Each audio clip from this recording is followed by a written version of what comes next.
With Radio Algeria International, you will not miss a single major political or economic event. Radio Algeria International, our voice in the world.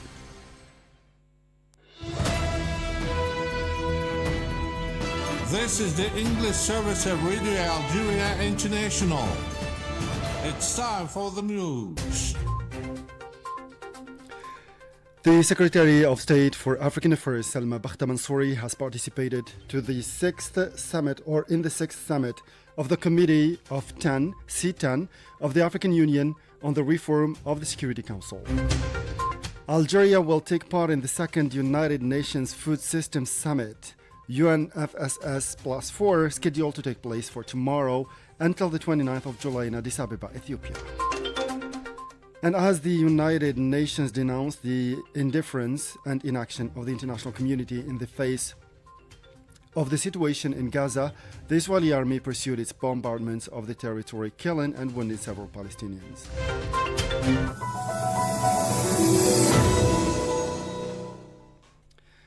Those were the headlines, and now the news in detail from Radio Algeria International.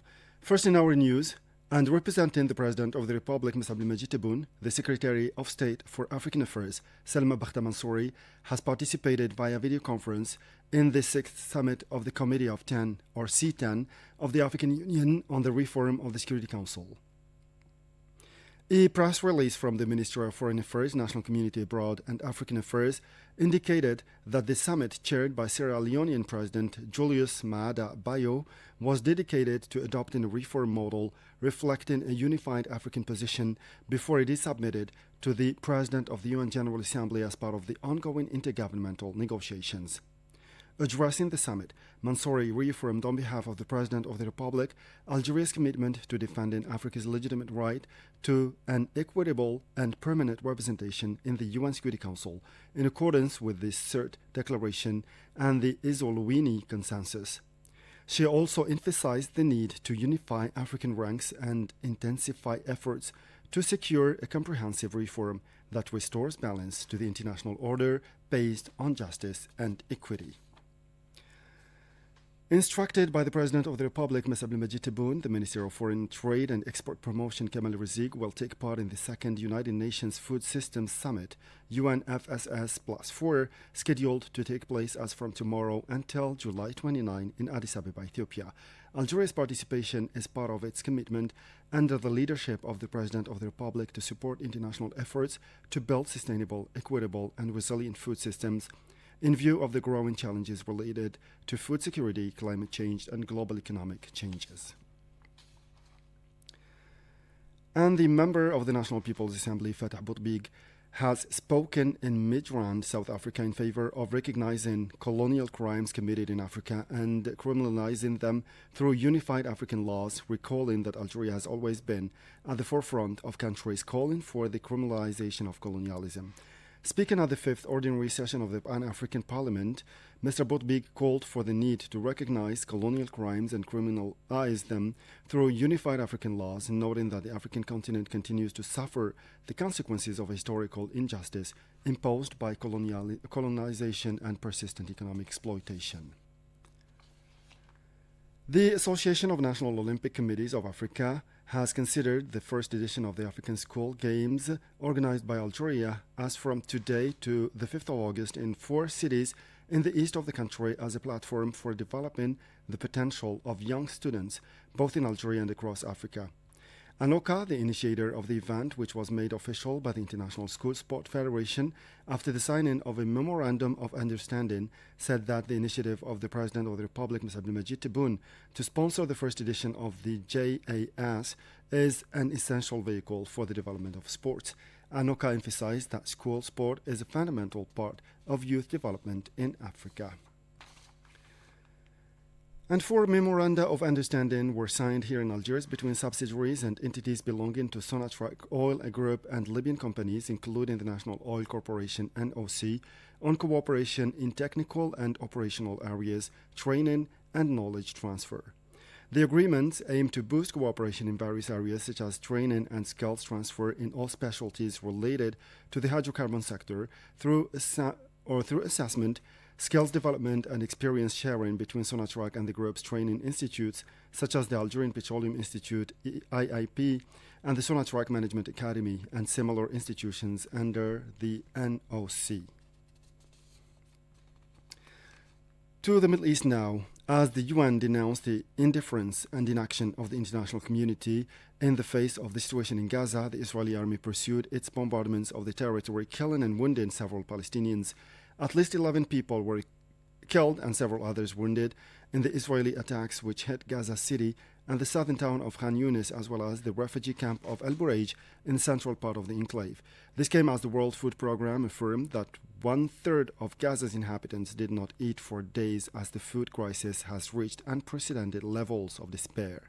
It stressed that malnutrition had considerably increased, underscoring that 90,000 women and children were in need of an urgent treatment. According to the UN agency, 470,000 people in Gaza should be confronted to a disastrous famine in the forthcoming months.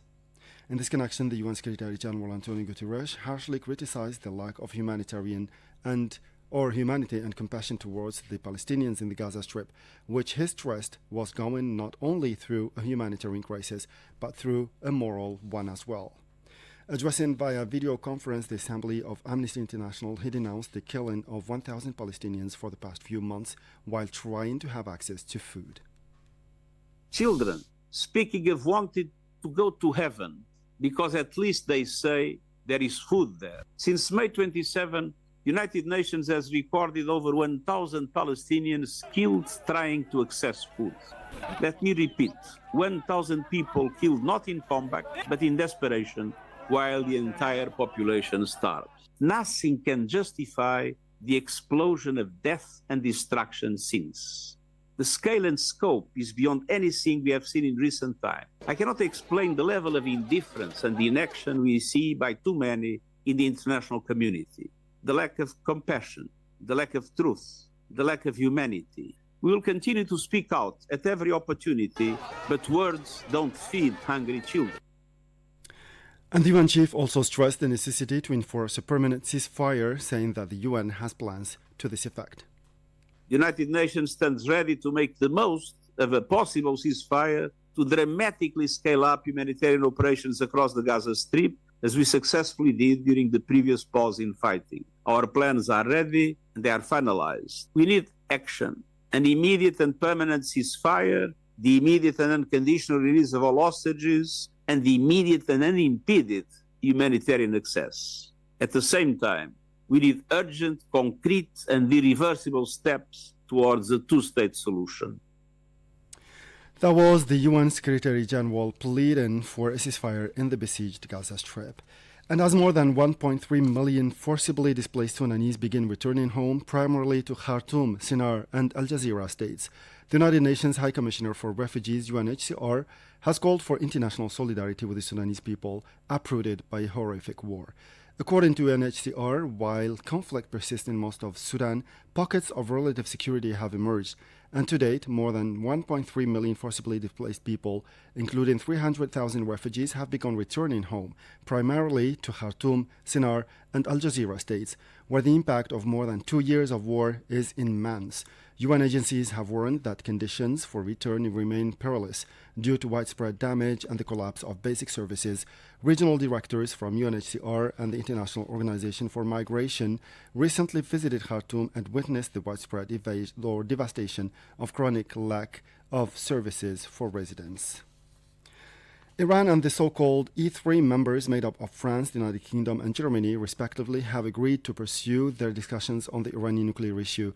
The Iranian Deputy Foreign Ministry in charge of legal and international affairs, Kazem Garabadadi, stressed that the decision was taken following a 4-hour-long meeting held in Istanbul, Turkey. He described the discussions held behind closed doors as serious, frank, and detailed. And finally, the 9th Tokyo International Conference on African Development, TICAD 9, will be held in Yokohama, Japan from August 20 to 22nd, 2025. Senior advisor to the African Department of Japan International Cooperation Agency JICA said during an online press briefing that JICA's focus is on co-creating innovative solutions with Africa. And with this, we come to the end of this news bulletin. Time now for our weekly program, starting with my colleague Mariam Bershi and another program by my colleague Aziz Agassi. As for me, I'll meet you again tomorrow for a fresh edition of our news bulletin. Thank you.